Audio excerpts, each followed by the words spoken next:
Hello everybody. First and foremost, I'd like to welcome all of you to this educational program, which is going to be based on Overview Textbook Series Grade 12. I also would like to welcome all our dear students in all grades, and more precisely our students in Grade 12, to my lesson, which is going to be about Module 4, Unit 11, Set Book Questions. Today we are going to deal with some questions related to Overview, which is Unit 11. Then we'll move to some questions about Great Expectations, written by Charles Dickens. I'm going to deal with Episode 5. Before the break, I'd like you to get ready. I will be more than happy to meet you after a short break. See you then.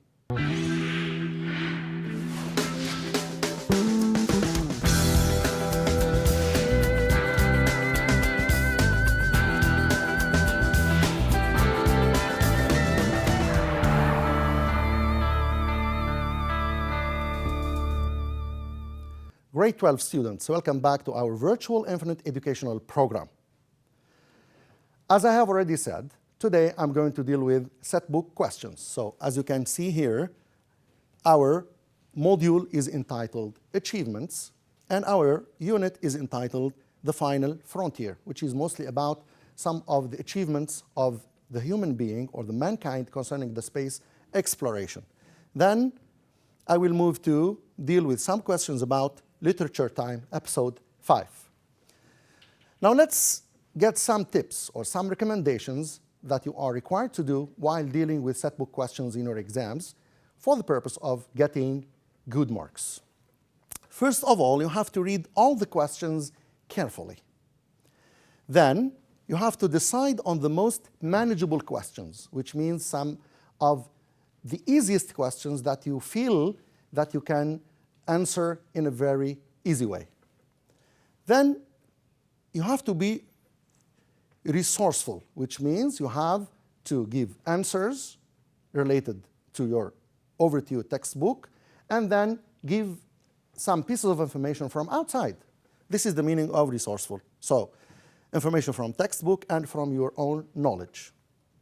Then you have to provide meaningful sentences, okay? Now, chunks or let's say fragments or run-on sentences are no longer accepted. You have to bring or have to construct full sentences with subject-verb complement, and you have to link the sentences with linking devices or with cohesive devices that will give your sentences or the links between your sentence a kind of cohesive cohesion. Now, then you have to take care about your handwriting. So mind your handwriting and spelling, because there are other people who are going to read your answers and mark them.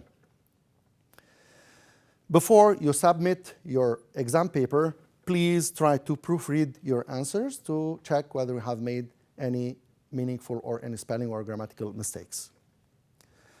Now, your questions are of general nature, which means if you don't stick to the answers of the textbook, there's no harm. Now let's start by having a look at the first question. Some people think that space exploration is a waste of money. Do you agree? Why? So here we have to provide the person who is going to read your answer with two pieces of information. The first one, you have to give your point of view, whether you agree or whether you disagree, but on top of that, you have to convince the reader, okay, with your point of view by supporting your idea with supporting details. So here we give reasons to support your point of view. For example, if you want to answer a question like this, let me repeat the question. Some people think that space exploration is a waste of money. For example, I myself, which is just a suggestion, I don't think that space exploration is a waste of money. Okay? Now why? I have to convince people who are reading my answer why. For example, it's very beneficial for modern generations who benefit a lot from the various spin-offs. Or it's very beneficial for the future generations who will benefit greatly from the present studies and researches.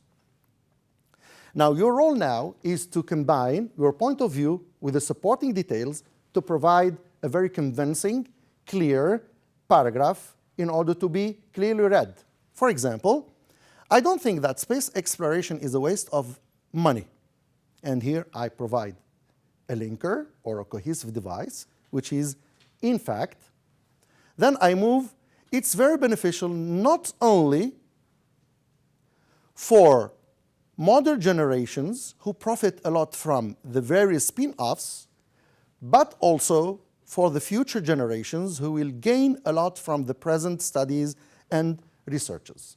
As you can see here, you have to give or provide full sentences, and all these sentences must be linked with linkers in order to give a very clear, cohesive paragraph.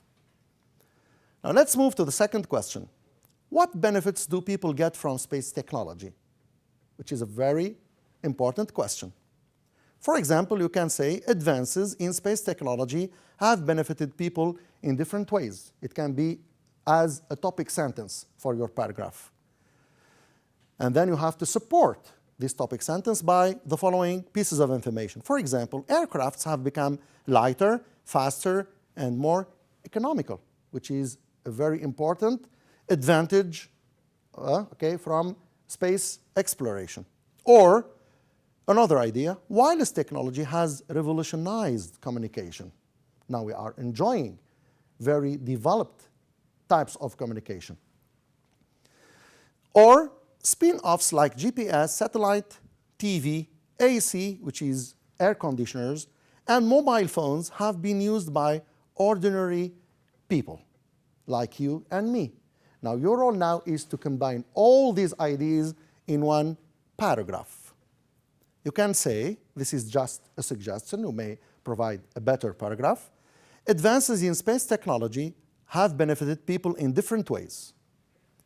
First, aircrafts have become lighter, faster, and more economical. Second, wireless technology has revolutionized communication. Finally, spin-offs like GPS, satellite TV, AC, and mobile phones have been used by ordinary people. You see here how I have combined the sentences by providing cohesive linkers in order to guarantee a kind of logic in my paragraph. Question number 3. The International Space Station is considered one of the marvelous achievements of mankind. Why is it important? Okay? This is an answer. The ISS, which is International Space Station, aims to conduct experiments that are not possible on Earth. Question number 4. The International Space Station is an example on how science can unite peoples of the world. Explain. For example, this is one of the suggestions. Different countries can work together for the sake of science. Then, many countries, such as the United States of America, Japan, Russia, Brazil, and the European Space Agency, contributed in the project of the International Space Station. Now, if we combine all these pieces of information, you will get something like this. The International Space Station is a good example of how different countries can work together for the sake of science. Many countries, such as the United States of America, Japan, Russia, Brazil, and the European Space Agency, contributed in the project of the ISS. Let's move now to question number 5. What is unique about the relationship between Kuwait and the International Space Station? For example, this is one possible answer. In 2006 and 2008, Kuwaiti students at the Scientific Center of Kuwait were given the opportunity to make contact with the ISS astronauts, the first students in the Arab world even to do this, which is a great achievement for Kuwait and Kuwaiti students. Question number 6. Optimistic scientists say that the study of other planets will bring fruits in the future. What do they mean? What do they mean by this point of view? For example, the future generations will realize man's dream to populate their planets. Now we know that astronauts are looking for ways to inhabit other planets. or this can be achieved thanks to the researches or experiments done today. Now, you can provide a paragraph like this by combining your points of view together. I think the optimistic scientists mean that the future generations will realize man's dream to populate other planets. This can be achieved thanks to the researches and experiments done today. As you can see here, my answers are very simple and they can do better than this. Question number 7. Islamic civilization has also contributed in the domain of space exploration. Explain how. Now here we are after the role of Muslims in exploring the space. For example, we can say Muslim scientists have contributed to the development of science in general and astronomy in particular. For example, they have designed maps of stars and invented tools to help people find their routes at night. Another point of view, many Arab countries pay remarkable attention to the domain of space technology. So if I want to combine these sentences together, I will get something that resembles this.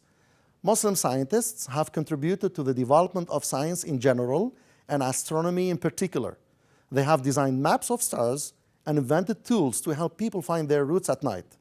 Many Arab countries pay remarkable attention to the domain of space technology by, for example, funding a lot of projects in Kuwait and outside Kuwait. Now let's move to the last question related to your textbook. The planet Earth is conducive to humans' habitation because of a certain number of factors. Comment, which means that people are able to live on Earth because of the following factors. For example, people can live on Earth because of its gravity, or because it's suitable, it has a suitable temperature that a human being can resist. Why? Because there are other living creatures, for example, animals, or because water is available, so the availability of water. Now here you have to combine all these ideas into 3 or 4 sentences linked with linkers, as we have already agreed upon. You may have something like this. The planet Earth is conducive to humans' habitation because of a certain number of factors.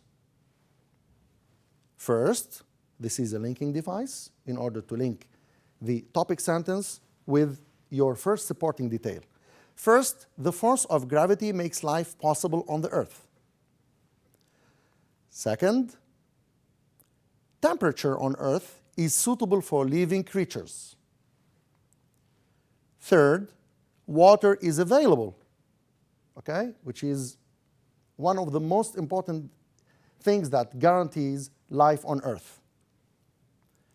Finally, there are other living creatures that cause the balance of ecology on the planet Earth.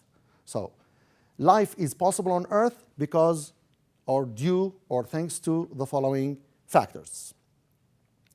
Now let's move to Great Expectations, which is written by Charles Dickens, to answer some questions related to episode number 5. But before that, let's have an idea of the events that have taken place in episode 5 to be able to answer questions of general nature.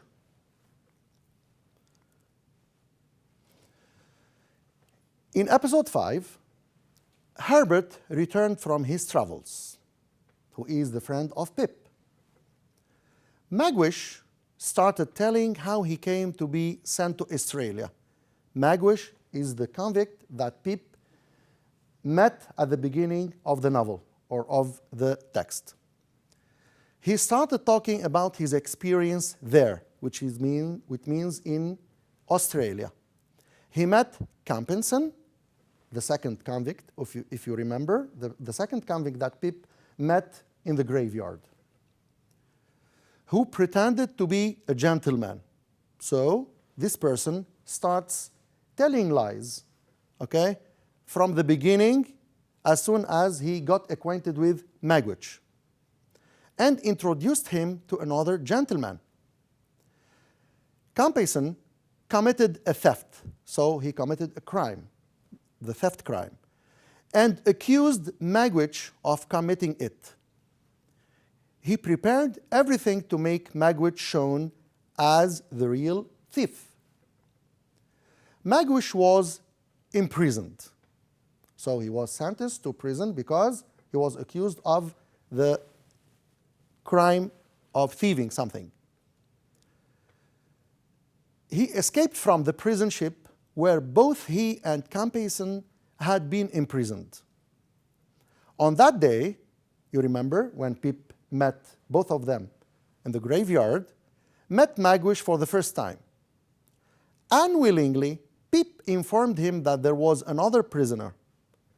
Magwitch tried to escape again, but he struggled with Compeyson on the marshes as he was trying to catch him. And then you remember that the soldiers came and caught both of them. Then we move to another event. A few weeks later, Wemmick sent Pip a letter saying, "Don't go home." So he is warning his friend not to go home. Pip went to a hotel and the search for Magwitch stopped. On the next day, Pip went to meet Wemmick at home. Wemmick told him that the authorities were looking for Magwitch. So there's somebody who informed the soldiers or the authority that Magwitch is now here. So they are going to make plans in order to catch him. Wemmick told him that the authorities were looking for Magwitch. He warned Pip that Compeyson was in London. So it's clear that Compeyson, is the person who informed the soldiers or the authority. He told Pip that it would be better to wait till Herbert and Wemmick hid Magwitch temporarily on the upper floor of a house near the river in order to wait for the convenient opportunity to get him out of the country. This was a good plan for three reasons. Firstly, this house was far from Pip's chambers. Secondly, Pip could know about Magwitch through Herbert. Now he gets anything related to Magwitch through Herbert. Thirdly, the house was near the river. So if they want to get him out of the country by ship or by boat, it would be an easy task. Pip brought a boat, then he received this letter from Wemmick.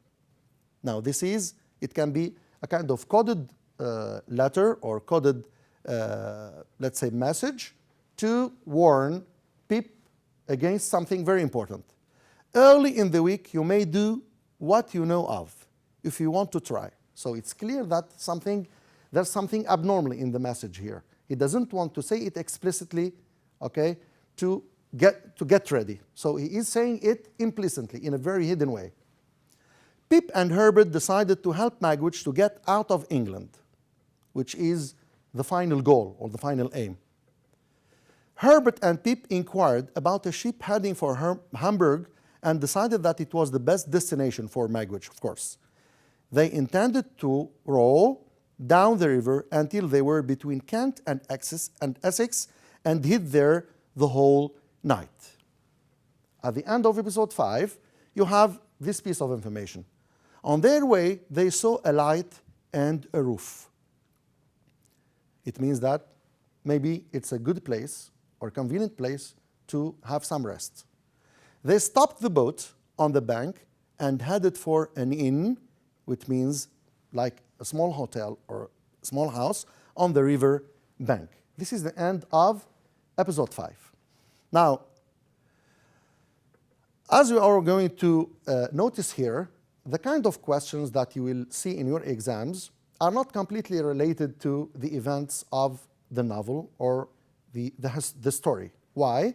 Because the aim of the set book questions is to ask you something maybe about some values, in general. So it's your role to answer the question. So behind my words here is that I don't like to panic, Get it easy, and you will be able to answer the questions. Why? Because even if you don't know the details about the novel, you will be able to answer. For example, According to you, should criminals be imprisoned or be given a chance for a positive chance in exile? Exile, which means to be, for example, taken out of the country, to spend, for example, some years outside your original country or homeland. So, according to you, should criminals be imprisoned or be given a chance for a positive change in exile? Your answer may look like this. Sending prisoners away from their home countries used to be beneficial when prisoners were given a chance to acquire a piece of land and farm it and gain position in a human society, which means they will be rehabilitated again. And here we have a linker. However, this can't be done nowadays. Why? Because each country has its sovereignty, which is independence, and can't accept criminals on its territory. This may be a possible answer. You can provide another answer. Question number 2. Errors made by lawmen may sometimes ruin innocent people's lives. Explain how. For example, sometimes a hasty trial, which means a trial which is done in a hurry, which almost has very devastating or very bad consequences. So sometimes a hasty trial can ruin innocent people's lives, which means can destroy some people who are innocent. This happens when the judge or the jury declare a sentence without prior careful study of the case file. So they have to have a good idea about the events that have already taken place in order to have a very correct decision. Number 3, how should the trial be so that it won't do wrong to innocent defendants? Okay, so now we speak about some of the characteristics of the trial. A fair trial must take enough time before reaching the final sentence. For example, the jury members must study the case file well. They also must examine the collected evidences and the witnesses' testimonies carefully. So before taking a decision, they have to ask, they have to investigate in order to reach a very correct decision. Then, relying on the collected data, which they have already gathered, they should declare the final fair sentence. Okay? The last question is, what do you think of helping a runaway convict? Sometimes people commit crimes and their friends or their brothers or their family try to hide them or to help them not to be caught by the authorities. What do you think about this? Is it something good? Is it something negative?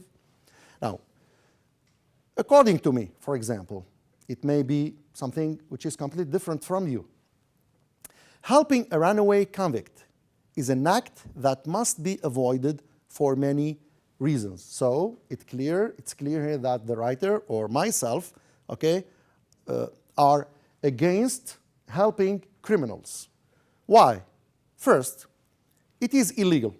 Okay, it is out of the law.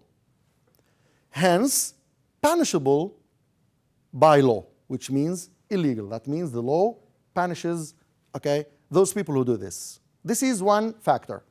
Another factor, second, it may bring unpredictable risks for one's life, especially if one provides shelter or protection to an unknown criminal. Sometimes you don't know the criminal, whether he has already done this or not. Finally, by helping a criminal, one is doing wrong by misguiding justice. So it's clear here from the answer that we have to avoid helping people who are against the law. At this point, our lesson is over. I hope that you have enjoyed it. Before ending, let me remind you of what you have already done today.